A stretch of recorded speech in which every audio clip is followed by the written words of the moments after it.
जमीन नहीं खिसकनी चाहिए। तो मैं आपको ये बहुत क्लियर करना चाहती हूँ कि कहीं नहीं जा रही हूँ मैं।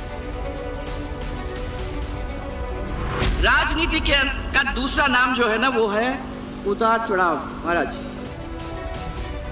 चाहत बेशक आसमां छूने की रखो, लेकिन पाँव हमेशा धरती पर हो। पिता की मौत नहीं मिल जाती ना तो वो अपने आप को शराब मारने लगे।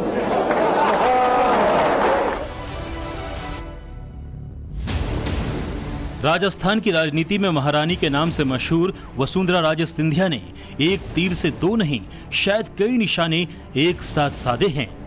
मंच पर सीएम, डिप्टी सीएम, पार्टी के प्रदेश अध्यक्ष हर कोई मौजूद थे और वसुंधरा राजे ने एक ऐसा स्टेटमेंट दिया जिससे हर कोई चौंक गया। रेगिस्तान की सियासत में एक नया भूचाल आ गया। आप ना हमेशा अपने पैर जमीन पे रखते हो और आपको समझ में है ये बात कि कितने भी हम ऊपर चले जाएं, ये जमीन नहीं खिसकनी चाहिए अपने पैरों के नीचे से। अपने को अपना कांटेक्ट अपने कार्यकर्ताओं से, अपने बहुत सारे लोग जो हमारे प्रशंसक हैं, हमारे साथ उनके साथ जुड़े रहने से आज ये फॉर्म भरा है इसी वजह से, क्योंकि आपने अपने पैरों को धरातल पे रखने का काम किया है। और ये असंख्य लोग, बहुत सारे लोग जो यहाँ बैठे हुए हैं वो इसी की वजह से बैठे हुए हैं। नहीं तो क्या होता है भाई साहब, ऐसे लोग बहुत सारे हैं, ऐसे लोग बहुत सारे भाई साहब जिन्हें पिता की मौत कहीं मिल जाती है ना तो वो अपने आप को शराब मारने लगे। गौर कीजिए, पीतल की लौंग, महारानी के मुख से पीतल की लौंग वाला बयान ने सियासी घमासान मचा दिया। मौका था जयपुर में सिक्किम के राज्यपाल ओम प्रकाश माथुर के सम्मान में एक कार्यक्रम का, जहां वसुंधरा राजे ने ओम माथुर का नाम लेते हुए अपने विरोधियों को लपेटे में ले लिया। मंच पर ओम माथुर के साथ मुख्यमंत्री भजनलाल शर्मा, उप मुख्यमंत्री दिया कुमारी, राज्यसभा सांसद घनश्याम तिवारी और मदन राठौड़ भी मौजूद थे। ऐसे में पॉलिटिकल पंडित वसुंधरा राजे की इस तंज के सियासी मायने निकालने लगे। सवाल उठ खड़ा हुआ, क्या महारानी के निशाने पर सीएम भजनलाल थे या डिप्टी सीएम दिया कुमारी? कहीं ये महारानी वर्सेस रानी की सियासत का नया चैप्टर तो नहीं, या फिर वसुंधरा ने प्रदेश अध्यक्ष मदन राठौड़ पर निशाना साधा, या ये बयान वसुंधरा राजे की सियासत में सक्रिय वापसी का संकेत है, या फिर राजस्थान के बीजेपी का कोर्स करेक्शन? राजस्थान की सियासत में वसुंधरा राजे फैक्टर की डिटेल में जानकारी देंगे। ये भी बताएंगे कि वसुंधरा राजे की वापसी के चर्चे क्यों हैं, वसुंधरा बीजेपी के लिए क्यों जरूरी है। लेकिन पहले सुनिए इसी मंच से वसुंधरा राजे ने अपने विरोधियों को और क्या मैसेज दिया। और मैं आज भी कहना चाहूंगी कि चाहत बेशक आसमां छूने की रखो, चाहत बेशक आसमां छूने की रखो, लेकिन पाँव हमेशा धरती पर हो। ये सबसे बड़ी बात है और ये आपने किया है, इसलिए सब लोग यहाँ बैठे हुए हैं, सब लोग आपसे मिलते हैं। सियासी हलकों में इस बात का भी शोर है कि वसुंधरा राजे का सीधा निशाना सीएम भजनलाल शर्मा पर था। इसकी बड़ी वजह भी है, बीजेपी के शीर्ष नेतृत्व ने पिछले साल राजस्थान चुनाव के बाद वसुंधरा राजे को मुख्यमंत्री न बनाकर पहली बार के विधायक भजनलाल शर्मा को मुख्यमंत्री बनाया। डैमेज कंट्रोल के लिए बीजेपी ने भजनलाल शर्मा के नाम की पर्ची भी वसुंधरा राजे के हाथों ही खुलवाई थी। इसी के बाद कयास लगाए जा रहे थे कि आला कमान का यह फैसला इतनी आसानी से महारानी के गले नहीं उतरेगा। अब करीब 10 महीने बाद वसुंधरा राजे सिंधिया के इस बयान ने अफवाहों को फिर से हवा दे दी है और विपक्ष को एक नया मुद्दा। बीजेपी में जबरदस्त असंतोष है और असंतोष का कारण है सरकार की फेल्यूरनेस। राजस्थान की एक्स चीफ मिनिस्टर वसुंधरा जी ने कल 0 नंबर दे दिया और कह दिया बीजेपी के मुख्यमंत्री हो, चाहे मंत्री हो, चाहे एमएलए हो, बीजेपी की सरकार ने सोने की लौंग नहीं पहनी है, पीतल की लौंग पहन रखी है और वो अपने आप को बहुत बड़ा सर्राफ समझ रहे हैं। उन्होंने कहा तुम्हारी उपलब्धि 0 है, नकली लौंग पहन के अपने आप को ज्यादा बादशाह मत समझो, जनता तुम्हारे खिलाफ है। जनता ने वोट इसलिए नहीं दिया था कि 2 बार बिजली के दाम बढ़ा दो, जनता ने वोट इसलिए नहीं दिया था कि 1800 हेक्टेयर जमीन फर्स्ट कैबिनेट की मीटिंग में आप अडानी जी को दे दो। कांग्रेस ये कह रही है कि ये आपसी गुटबाजी जो है वो सामने आ रही है। कोई देख लिया आपने संगठन कितना एक था, फिर वो कांग्रेस तो यही फूट डालने का प्रयास करेगी, लेकिन हम में कोई फूट नहीं है, हम तो एक ही हैं। देखिए, कोई गलत बात नहीं कही थी, आपस में प्रेम से बैठते हैं तो कई प्रकार की चर्चाएं होती है, तो वो कोई अप्रिय कोई शब्द नहीं था, अप्रिय कोई बात नहीं कही थी, सबको अच्छा लगा, सब आपस में बैठ करके और पुरानी यादें ताजा करते रहे।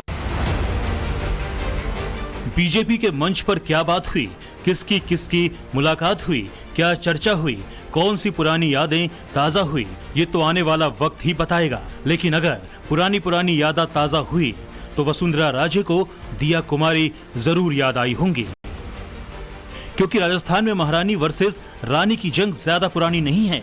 विधानसभा चुनाव के दौरान सीएम पद के दावेदारों में वसुंधरा राजे से आगे दिया कुमारी का नाम चल रहा था। दिया कुमारी भले ही सीएम ना बनी हो, लेकिन डिप्टी सीएम बनकर उन्होंने ये तो दिखा ही दिया कि वो वसुंधरा राजे के लिए मुसीबत बन सकती हैं। वसुंधरा राजे 5 बार सांसद, 6 बार की विधायक और 2 बार की मुख्यमंत्री हैं। उनके समर्थक पूरे राजस्थान में हैं। फैन फॉलोइंग भी जबरदस्त है, जहां जाती है भीड़ जमा हो जाती है। लेकिन अब राजस्थान की राजनीति में जिस तरह से दिया कुमारी का कद बढ़ रहा है, वो भी वसुंधरा राजे को पसंद नहीं आ रहा होगा। सीधी वजह यह है कि दिया कुमारी उप मुख्यमंत्री, जिनके बारे में लोग अनुमान लगाते रहते हैं, राजनीतिक गलियारों में चर्चा होती है कि किसी दिन ये मुख्यमंत्री बन सकती हैं, किसी दिन मुख्यमंत्री की दावेदार हो सकती हैं, और वो वसुंधरा राजे को किसी कीमत पर नहीं सुहाती, वो उनको मुख्यमंत्री रूप में देखना नहीं चाहती। इसलिए भजनलाल और वसुंधरा राजे दोनों के जो इस वक्त राजनीतिक रूप से समीकरण है, वो एक दूसरे के पूरक हैं। वसुंधरा राजे का एक बार फिर एक्टिव होना इस बात का भी संकेत हो सकता है कि बीजेपी कोर्स कनेक्शन कर रही हो, क्योंकि पिछले लोकसभा चुनाव में कांग्रेस का सूपड़ा साफ कर राजस्थान में सभी 25 सीटों पर जीत वाला बीजेपी का मिशन 25 फेल भी हो गया था। राजनीतिक जानकार राजस्थान में बीजेपी को हुए नुकसान के पीछे वसुंधरा फैक्टर को जिम्मेदार बता रहे थे। सवाल उठ रहे थे, क्या बीजेपी को इस नुकसान के लिए वसुंधरा राजे को साइडलाइन करना भारी तो नहीं पड़ गया, क्योंकि उन्हें साइडलाइन करके भजनलाल को सीएम बनाया गया था और शायद यही बात वसुंधरा राजे के दिल पर लग गई थी। इसी के बाद से वसुंधरा राजे लगातार बीजेपी से कटी हुई थी, जिसका सीधा खामियाजा पार्टी को हो रहा था। पिछले 4 महीनों का रिकॉर्ड देखें तो राजस्थान में बीजेपी की हालत खराब हुई है। प्रदेश में पार्टी लोकसभा चुनाव में 14 सीटों पर सिमट गई। आरक्षण खत्म होने का शोर है। 11 लाख गारंटी फेल हो गई। बीजेपी के अंतर्कलह बड़ी वजह है और वसुंधरा राजे का कमोवेश घर बैठना नुकसान कर रहा है। ऐसे में तो ये चर्चा हो रही है कि वसुंधरा राजे पर बीजेपी दोबारा दांव खेल सकती है। हो सकता है कि यही वजह हो कि वसुंधरा राजे अचानक सुपर एक्टिव हो गई हैं। हालांकि ये भी सही है कि दूर दूर तक नहीं दिख रहा कि बीजेपी उन्हें कोई जिम्मेदारी देने की तैयारी कर रही है, क्योंकि चुनाव से पहले एमपी के सीएम रहे शिवराज सिंह चौहान की भी यही स्थिति थी। उनके चेहरे पर चुनाव नहीं लड़ा गया था, लेकिन चुनाव के बाद पार्टी ने उन्हें केंद्र में न सिर्फ कैबिनेट मिनिस्टर बनाया, बल्कि झारखंड में चुनाव प्रचार भी सौंपा गया। हरियाणा के पूर्व सीएम मनोहर लाल खट्टर को भी राज्य से निकालकर केंद्र में बुलाया गया, लेकिन वसुंधरा राजे के साथ पिछले 10 महीनों में ऐसा कोई समीकरण बनता नहीं दिख रहा। लेकिन वसुंधरा राजे के कमिटमेंट को देखते हुए कहा जा सकता है कि उन्होंने ना तो वापसी की उम्मीद छोड़ी थी और ना ही वो जनता के बीच से गायब हुई। अक्सर उन्हें झालावाड़ में जनता के बीच देखा जा सकता है। जुलाई की तस्वीर देखिए, जब वसुंधरा राजे स्कूटी पर सवार होकर शहर की गलियों में घूमती हुई नजर आई थीं। उस दौरान उन्होंने जनता की समस्याएं सुनी और अधिकारियों को निर्देश भी दिए। कहा जा सकता है कि साइडलाइन की खबरों के बीच वो खुद को तैयार करती रहीं और वक्त वक्त पर विरोधियों को जताती भी रहीं कि उनका दौर अभी खत्म नहीं हुआ है। राजनीति का दूसरा नाम जो है ना, वो है उतार चढ़ाव। महाराज, हर व्यक्ति को इसी दौर में से गुजरना पड़ता है, पर हर व्यक्ति के समक्ष जब इस चीजों के बारे में सोचता है तो 3 चीज ध्यान में आने की जरूरत है महाराज। ये 3 चीज का बना होता है, पद, मद और कद। ये 3 चीज हैं जिसके ऊपर अपने सबको ध्यान देने की जरूरत है। आप सब जानते हैं कि पद और मद ये तो स्थायी है नहीं, परंतु एक ही चीज है और वो है कद। जो अगर आप अच्छा काम करते हो तो उस काम को लोग याद करते हैं और कद फिर आपके साथ बना ही रहता है। मैं इसलिए आपको ध्यान दिलाना चाहूंगी कि यदि पद का मद हो जाता है तो उसका कम तो कद जो होता है वो कम तो हो ही जाता है। वसुंधरा राजे शाही खानदान से हैं, महारानी हैं। उनके परिवार का राजपाट का पुराना इतिहास है। यही वजह है कि वसुंधरा राजे पद के मद में कभी चूर नहीं दिखी, न ही उन्हें इसकी जरूरत पड़ी। हाँ, वो अपने कद को भी गिरता हुआ नहीं देख सकती, जो सियासत की पहली शर्त भी है। सरकार में नहीं तो संगठन में ही सही या फिर कोई और जिम्मेदारी महारानी अब तेवर दिखा रही हैं, तो उसके पीछे अपना खोया सियासी वैभव पाने की कोशिश ही है। वसुंधरा राजे की सियासी महत्वाकांक्षा के पीछे के फैक्टर को भी समझिए। वसुंधरा राजे 71 साल की हो चुकी हैं। बीजेपी की अघोषित नीति के मुताबिक 75 साल से अधिक उम्र के नेताओं को टिकट नहीं दिया जाता। ऐसे में उनके पास सिर्फ 4 साल हैं।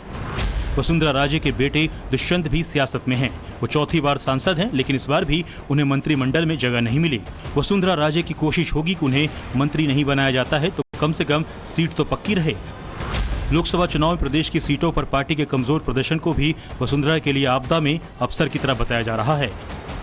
वहीं जब जब ये अंदाजा लगाया जाने लगता है कि वसुंधरा राजे का पॉलिटिकल करियर खत्म होने को है, उनकी सियासत हाशिए पर है, तब सियासी पंडितों के सारे गुणाभाग फेल हो जाते हैं। पर मैं आपको ये बहुत क्लियर करना चाहती हूँ कि कहीं नहीं जा रही हूँ। मैं अभी नॉमिनेशन फाइल करके ही निकल रही हूँ, तो कहीं रिटायरमेंट की बात मत अपने ध्यान में रखना। ऐसे ही तेवरों के साथ वसुंधरा राजे ने भरे मंच से भी जता दिया कि ना वो रिटायर हो रही हैं और ना ही राजस्थान छोड़ रही हैं। अंदर खाने खबर थी कि आला कमान ने उनके सामने कई ऑफर रखे थे। वसुंधरा राजे के सामने रेगिस्तान की राजनीति छोड़कर राज्यपाल बनने का ऑफर था। उनके सामने झालावाड़ से चुनाव लड़कर संसद जाने और मंत्री बनने का ऑफर था, लेकिन ये अपने लोगों से वसुंधरा राजे का वादा था। एक महारानी की जनता को दी जुबान थी कि राजस्थान छोड़कर कहीं नहीं जाएंगी। Bureau report, times now, Navbharat.